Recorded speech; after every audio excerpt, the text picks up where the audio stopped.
তাই তো বদলে গেছে, মানুষটা আমি একই আছি। নিজেকে সান্ত্বনা দাও, তোমার ভালোবাসা মরে যায়নি। তবে আমি বাকি জীবন তীব্র হয়ে কাটাতে চাই মিশান। ভাইয়ার অনেক কাজ বাকি আছে যেগুলো আমার সম্পূর্ণ করতে হবে। নিজের ভাইয়ের জানাজায় শামিল হতে পারিনি, ওকে শেষ দেখাও দেখতে পারিনি। ওর এই চেহারাটা নিয়ে বেঁচে আছি। আমি আয়নার সামনে সেদিনই দাঁড়াবো যেদিন আমার ভাইয়ের অসম্পূর্ণ কাজগুলো শেষ করে দিতে পারবো। ভাইয়ার সাথে সাথে আমি ঝলককেও মেরে দিয়েছি। আমি তীব্র হয়ে গেছি। আমার সম্পূর্ণ ব্যবহার অবধি বদলে দিয়েছি, যেমনটা আমার ভাই ছিল। রোজ ঘুম থেকে উঠে ঘুমোতে যাওয়া অবধি আমার নাটক করতে হয়। রোজকার নাটকে আমি অভ্যস্ত হয়ে গেছি। যেটা আমি না, সেই রোলটা রোজ প্লেই করতে হয়। অতীতগুলো ভাবলে অনেক কষ্ট হয়, কিন্তু মানিয়ে নিই সবটা। এটা ভেবে তুমি আছো তো, না জেনেও আমার পাশে আছো। তুমি কেন আমাকে একটাবার বলনি?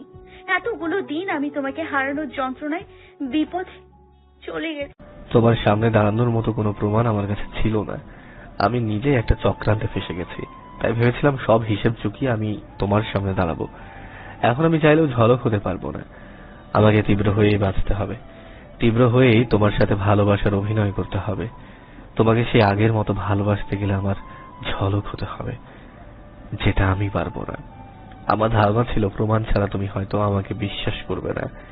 এইসব দুর্বল ভিত্তিহীন প্রমাণে যে তুমি বিশ্বাস করে নেবে সেটা বুঝতে পারিনি। আবার এটাও বিশ্বাস ছিল আমার, তুমি ঝলকের জায়গা অন্য কাউকে কোনোদিনই দেবে না। তাই আমিও তোমার সামনে কখনো নিজের পরিচয় দিতে গিয়ে সম্পর্ক নষ্ট না করে সারা জীবন এই তীব্র অভিনয় করেই তোমাকে একটু একটু করে ভালোবাসার জালে আটকাবো ভেবেছিলাম। তুমি বলো বিশাল, আর যা যা দেখলে শুনলে এগুলো আমি নিজে থেকে বললে আদৌ বিশ্বাস করতে? যতবার আমি তোমার সামনে যেতাম ততবার আমি দুর্বল হয়ে পড়তাম। আর এই দুর্বলতাকে ঢাকতে আমি সব সময় বাজে ব্যবহার করে ভেতরের অবস্থাটাকে ছাপিয়ে রাখতাম, নাটক করতাম প্রতিনিয়ত। তুমি যেন অন্য কারো না হও সেজন্য হারানোর ভয় চাপে ভেতরে প্রচন্ড রকমের। আর সেজন্য তোমাকে আমি ওই পরিস্থিতি জয় করে বিয়ে করি। শুধু বিয়ে করেই তোমাকে ফেলে রেখেছি, কখনো অধিকার ফলাতে চাইনি। কেন জানো? কারণ আমি সেই তীব্র হয়ে তোমার কাছে যেতে চাইনি, যে তীব্রকে তুমি চেনো না, জানো না, ভালোবাসো না। এগুলো করা কি আমার খুব দোষের কিছু হয়েছে? তোমার ড্রয়িং করা নিয়ে আমি বাধা দিইনি, কেন জানো? কারণ আমি বুঝি হারানোর যন্ত্রণা কি। তুমি তো আমার থেকে বেশি হারিয়েছ, তাই তোমার যন্ত্রণাও অমায়িক। আর আমি নিজেই তো একটা সাইকো। তোমাকে আর কি সঠিক পথ দেখাবো বলো? আমি সেই ঝলক নেই মিশান, যাকে তুমি জানো। দিন শেষে আমি একটা খুনি, নিজের ভাইয়ের খুনি। এটাই আমাকে কুড়ে কুড়ে খাই মিশান। সময়ের কাছে আমি তোমার চেয়েও অসহায়। মিশান আবারও কান্না জড়িত অবস্থায় জড়িয়ে ধরল। দুজন দুজনকে শক্ত করে জড়িয়ে ধরে আছে। হারিয়ে যাওয়া সম্পদ ফিরে পাওয়া যে কারোর জীবনের হাসির কারণ হতে পারে। হারিয়ে যাওয়া জিনিস হয়তো আগের মতন থাকে না, একটু বিকৃতি ঘটিয়ে ফিরে আসে আমাদের জীবনে। তবুও একটাই প্রশান্তি, হারানোকে ফিরে পাওয়া গেছে। তুমি তো কখনো বলনি যে তোমার একটা ভাইও আছে। তোমাকে তো আমি এটাও বলিনি আমার ফ্যামিলিতে কে কে আছে বা কে নেই। শুধু একদিন তোমাকে জিজ্ঞেস করেছিলাম ফ্যামিলিতে কে কে থাকলে তুমি খুশি হও। আমার ফ্যামিলিতে তোমার কথা শুধু ভাইয়াই জানতো। ভাইয়া তোমাকে চিনতো, তোমার সম্পর্কিত সবকিছুই জানতো। শুরু থেকে যখন আমি তোমাকে ফলো করতাম, ভাইয়াও আমার সাথে থাকতো। তখন অনেক চেষ্টা করতো তোমার সামনে আমাকে নেওয়ার। এমন হয়েছে গা ধাক্কা ধাক্কিও করেছে আমাকে তোমার সামনে পাঠানোর জন্য। নিশান যখন তোমাকে নিয়ে বের হতো দেখার জন্য, আমি একা বের হতাম না, আমার সাথে ভাইয়াও থাকতো। ভাইয়া আমার জন্য তোমাকে খুব পছন্দ করতো। আমি তোমার সামনে কড়াকড়ি ভাব নিয়ে থাকলেও ভালোবাসার কথা তোমার সামনে বলতে আমার কেমন ফিল হতো, সেজন্য আমি নিশানের সাথে শেয়ার করতাম। আর নিশানকে দিয়েই প্রস্তাব দিই। তুমি আমার সাথে ফ্রি না হলেও নিশান তো অনেক ফ্রি ছিল, তাই ওর সাথে ভেতরের কথা শেয়ার করতে পারতাম। এখন বলবে হয়তো আমার ফ্যামিলিতে কেন জানাই তোমার কথা। কারণটা হলো ভাইয়া। বড় ভাই রেখে তো আমি ছোট আগে বিয়ে করতে পারবো না। যদিও আমার কথা জানাতাম তাহলে ফ্যামিলি থেকে ভাইয়ার উপর বিয়ের চাপ পড়তো অনেক, শুধুমাত্র আমার কারণে। ভাইয়া চেয়েছিল আরেকটা প্রমোশনের পর বিয়ে করবে। ভাইয়া দীপ্তিকে অনেক ভালোবাসতো, আর দীপ্তি ভাইয়াকে। ওদের ভালোবাসাটা কত ইনোসেন্ট দেখেছো? দুজনেই একে অপরকে হারালেও অন্ধকারও হয়নি। এই একটা কারণেই আমি ফ্যামিলিতে বলিনি, যেন আমার ছোটই ভাইয়ের উপর চাপ সৃষ্টি না করে আমার ফ্যামিলি। সবকিছুর মাঝে অবাক করার বিষয় কি জানো তো? আমি যখন প্রথম প্রথম তোমাকে দূর থেকে দেখতাম তখন কিন্তু আমার সাথে ভাইয়া থাকতো। নিশান তোমাকে নিয়ে বের হতো আমাকে দেখার সুযোগ করে দেওয়ার জন্য। তখন দেখতাম নিশান আমার দিকে দূর থেকে তাকাতো। ভেবেছিলাম ও আমার সাথে ভাইয়াকেও দেখছে, কিন্তু আমার পোড়া কপাল, নিশান কেবল আমাকেই খেয়াল করেছে, আমার পাশে ভাইয়াকে কখনো খেয়াল করেনি। যদি খেয়াল করতো তবে হয়তো পরবর্তীতে আমাকে দেখে ওর মনে প্রশ্ন জাগতো, ঝলকের স্থানে তীব্র কি করে এলো? আমি যে ঝলক সেটা হয়তো আরো আগে প্রকাশ হয়ে যেত তোমার সামনে। ভাইয়া বেঁচে থাকলে এতদিনে ভাইয়ের প্রমোশনও হয়ে যেত, সঙ্গে আমারও। ভাইয়ের ইচ্ছে ছিল দুই ভাই আরেক ধাপ সাফল্য নিয়ে একসাথে একদিনে ধুমধাম করে বিয়ে করব। হলো না সেরকমটা। ধমকা কালো মেঘ এসে সব ডলট পালট করে দিল। কারো কোনো স্বপ্নই পূরণ হলো না। মাঝপথে সবাই খাদে পড়ে গেলাম। কি আর বলবো, সবই নিয়তির খেলা। সেরকমটা হয়নি যেরকমটা চেয়েছিলাম, সব উল্টো তো হয়েছেই, সঙ্গে ভয়ানক হয়েছে পরিস্থিতি। জীবনের কিছু কিছু ফল দেখে বুঝে উঠতে পারি না এটা কোন কর্মের ফল। আমার জীবনের কিছু কিছু মানের হিসেব মেলে না। কি কারণে হলো, কেন হলো, না হলে কি হতো, হওয়ার পর কি হলো, এরকম হাজারটা প্রশ্ন ঘোরে মাথায়। বাবা মাকে দিয়ে হারানোর হাতে খড়ি হয়, এখনো হারিয়েই যাচ্ছি। আচ্ছা, আঙ্কেল আন্টি কি কখনো আন্দাজ করে না এটা তীব্র নাকি ঝলক? ওনারা তো বাবা মা, ওনারা তো বোঝার কথা। বাবা শুরু থেকেই সবটা জানে, মা জানে না। ঝলকের মৃত্যু মা মেনে নিতে পারলেও তীব্রর মৃত্যু মেনে নিতে পারবে না। কারণ আমাদের 3 ভাই বোনের মধ্যে ভাইয়া ছিল অতি আদরের একজন ছেলে। অতি আদরের হওয়ায় যথেষ্ট কারণ আছে। বিয়ের পর নাকি মায়ের বাচ্চা হচ্ছিল না।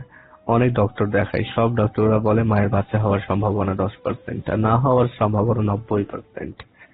এতে বাবা মা হতাশ হয়ে পড়ে, তারা বাচ্চার আশা ছেড়ে দেয়। বছরের পর বছর যেতে থাকে। সন্তানহীন জীবন নিয়ে।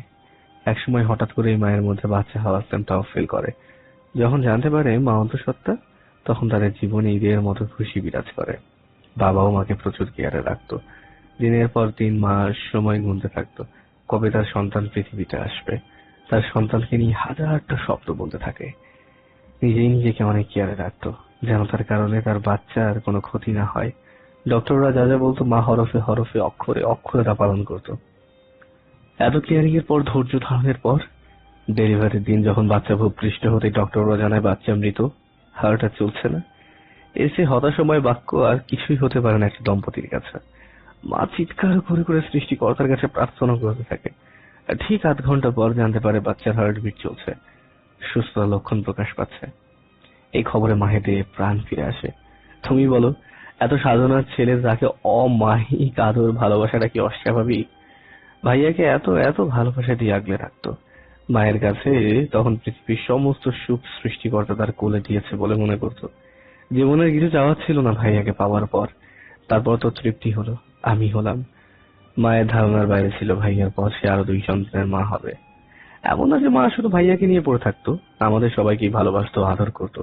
কিন্তু ভাইয়া ছিল মায়ের অন্যরকম এক ইমোশনের নাম। ভাইয়ার নামটা তো মাই রেখেছিল তীব্র, কারণ ভাইয়ার নামের মধ্যেই ছিল ভাইয়ার প্রতি মায়ের তীব্র ভালোবাসা। ভাইয়াকে পাওয়ার জন্য সৃষ্টিকর্তার কাছে তীব্র শুকরিয়া আদায়। কিন্তু ভাইয়া ছিল মায়ের অন্যরকম এক ইমোশনের নাম। ভাইয়ার নামটা তো মাই রেখেছিল তীব্র, কারণ ভাইয়ার নামের মধ্যে ছিল ভাইয়ার প্রতি মায়ের তীব্র ভালোবাসা। ভাইয়াকে পাওয়ার জন্য সৃষ্টিকর্তার কাছে তীব্র শুকরিয়া আদায়। ভাইয়ার আগমনে মায়ের জীবন আসে তীব্র সুখ। তৃপ্তি আপি নাম রাখে দীপ্তির মা, আমার নামটা রাখে আমার বাবা। তো দিন শেষে কথা একটাই, যে ছেলে মৃত্যু সংবাদ একবার শুনে মা ঠিক ছিল, তার দ্বিতীয় মৃত্যুর কথা মা হজম করতে পারবে না। এখন আমাকে সন্দেহ করার কোনো প্রশ্নই আসে না। আমি সর্বোচ্চ চেষ্টা করি ভাইয়ার ক্যারেক্টারটা ভালো মতো প্লে করার। আর মায়ের মাঝে যেন ভুল কোনো সন্দেহ না আসে, সেজন্য মায়ের সাথে কথাও কম বলি। অবশ্য ভাইয়াও খুব একটা কথা বলতো না কারোর সাথে। ভাইয়া একরকম স্বভাবেরই ছিল, কথা কম বলা, মুড়ি নিয়ে চলা, একটুতেই রেগে ওঠা, ভেতরের কথা অপ্রকাশ রাখা, স্ট্রেট ফরওয়ার্ড ছিল তার কথার ধরন। যাই হোক, মায়ের মনে কখনো সন্দেহ এলেও সেটা সত্যি প্রমাণের চেষ্টা করবে না। মায়ের ধারণারও বাইরে তার এক ছেলে রূপে আরেক ছেলে বেঁচে আছে। তুমি মারা গেছো শোনার পর আমি তখন এতটা ভেঙে পড়ি যে কুল কিনারা কোনো দিশা পাচ্ছিলাম না। জানো তো, আমি একটু কাঁদিনি। তুমি নেই এই শব্দটা নিজেকে বিশ্বাস করানোটা আমার কাছে ছিল আত্মযুদ্ধ। তুমি যদি আমায় ছেড়ে চলে যেতে, আমার সাথে বিশ্বাসঘাতকতা করতে, তবে আমি মেনে নিতাম। কিন্তু এভাবে নীরবে ভালোবেসে পৃথিবী ছেড়ে চলে যাওয়া ও অনুভূতিগুলো মেনে নেওয়া কষ্টসাধ্য ছিল। কোনোভাবেই যখন মানিয়ে নিতে না পারি, তখনই আমি অ্যালকোহলের আশ্রয় নিই। রাতের পর রাত এতটা অ্যালকোহল অ্যাডিক্টেড হয়ে পড়ি যে আমি তাল হারিয়ে ফেলি, নিজস্ব হিতাহিত জ্ঞান বুদ্ধির তাল হারিয়ে যাই। তুমি যখন আমাকে বিয়ে করলে জোর করে, আমি ভেবে পাই না কোন ঘোরে সেদিন বিয়ে করেছি। বিয়ের পর তুমি মিসিং হয়ে যাওয়ার পর ভাবলাম হয়তো সবকিছু আমার মস্তিষ্কের বিভ্রম ছিল, বিয়ে টিয়ে কিছু হয়নি। একটা সময় পেরিয়ে যাওয়ার পর বুঝলাম না, আমার সত্যি বিয়ে হয়েছে তীব্র নামের একটা ছেলের সাথে। তবে বিয়ে নিয়ে আমার ভেতরে কোনো শোক আফসোস জাগেনি কখনো, কেন জানি না। হয়তো আমার আরো ভেঙে পড়ার কথা ছিল, কিন্তু তা হয়নি। আমি তো বিয়েটা মানিই না কখনো। কষ্ট হবে কি করে? তোমার সাথে যখন দেখা হতো, আমি সেরকম ভাবে তোমার দিকে তাকাতামই না। আমি যেখানেই থাকি মন থাকে ভবঘুরে। রোজ আমার সাথে কি হয় না হয় সেগুলো নিয়ে আমার মাথা ব্যথা হয় না, কারণ একটাই ছিল, আমার হারানোর ভয় নেই। জীবনের সমস্ত মূল্যবান অংশগুলো হারিয়ে ফেলেছি, হারানোর মতো আর কিছু নেই। আমি নিজের প্রতি ছন্ন ছাড়া। আমি মরলে কারোর কোনো আফসোস নেই, বাঁচলেও দুঃখ নেই, শুধু জীবন কেটে গেলেই হলো। এভাবে তোমার নতুন রূপটার সাথে বহুদিনের পথ চলা হলেও আমি তোমাকে কখনো পরোক্ষ করে দেখিনি, কারণ দেখার প্রয়োজন মনেই করিনি। আমার ভেতর তো কেবল ঝলকেই। তুমি শুধু আমাকে দিয়ে খুনেই করিয়েছো, আর তো কিছু করাওনি। খুনি তো আমার একদিন না একদিন হতেই হতো, এসব ভেবেই নিজেকে বুঝ দিতাম। তুমি আমার সাথে ভালো ব্যবহার করলেও আলাদা আনন্দ হতো না, খারাপ ব্যবহার করলেও কোনো কষ্ট হতো না, সবই নর্মাল লাগতো। বড় কথা হলো নেশা করতে করতে আমার ব্রেন এমন পর্যায়ে চলে গেছে, দৈনন্দিন জীবন নিয়ে কোনো ভাবনা নেই আমার। জীবনের কাছে হেরে গেছি কিনা, তাই বাক্যটা খুব সহজলভ্য রূপ নেয় আমার কাছে। আমি তোমার দিকটা বুঝতে পারতাম মিশান। মাঝে মাঝে আকাঙ্ক্ষা হতো তুমি আমাকে পরখ করে দেখো, তোমার ঝলকের সাথে সামনে থাকা মানুষটার বৈশিষ্ট্য মেলাও। কিন্তু তুমি যে অন্য একটা ঘোরে থাকো সব সময়, সেটা আমি বুঝতাম। আমার ব্যর্থতা ছিল আমি তোমাকে মুখ ফুটে কিছু বলতে পারতাম না। সেজন্য আমি সব সময় তোমার সাথে রহস্য লাগিয়ে কথা বলতাম। নিশানা দ্বীপের বিয়ের ব্যাপারটা তো তুমি আর আমি জানতাম, সেটা তীব্র জানলো কি করে? এরকম প্রশ্ন তোমার মনে আনার জন্য আমি তোমাকে সরাসরি বলে উঠি, তারপরও তোমার মনে নাড়া দেয় না। কিছু একটা ব্যাপার আছে আমার মাঝে।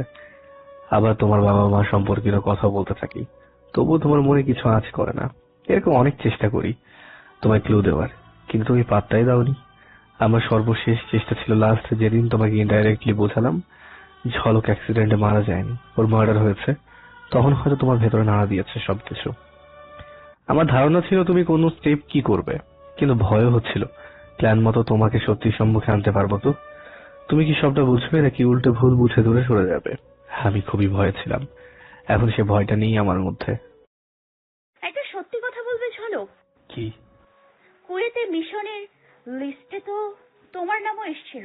তুমি কেন ক্যান্সেল করে দিয়েছিলে তোমার নাম? তুমি কেন গেলে না আমার সাথে? ঝলক মলিন হেসে দীর্ঘশ্বাস ফেলে বলল, মিশান, বলো। আমি জানতাম তোমার বেঁচে থাকার একমাত্র সম্বল নিশান, আর আমি চেষ্টা করতাম তোমার ঠোঁটে হাসি ফোটানোর আগে নিশানকে হাসানোর। নিশান ভালো থাকলেই তুমিও ভালো থাকবে, নয়তো তোমার সমান নয়। হয়তো তোমার সমান নয়, তবে তোমার মতোই নিশানকে আমিও ভালোবাসতাম। যখন কুয়েতে মিশনের লিস্টে আমাদের নাম এলো, আমি চিন্তা করলাম যদি তুমি আমি দুজনেই কুয়েত যাই, তবে এদিকে নিশান একা হয়ে পড়বে। দীপার কতক্ষণ সময় দিতে পারে? তোমার অভাব তো নিশানের জীবনে কেউ পূরণ করতে পারবে না। আর ওদিকে কুয়েতে তুমি অশান্তির মাঝে থাকতে নিশানের কথা ভেবে ভেবে আলাদা একটা দুশ্চিন্তা থেকে যেত তোমার।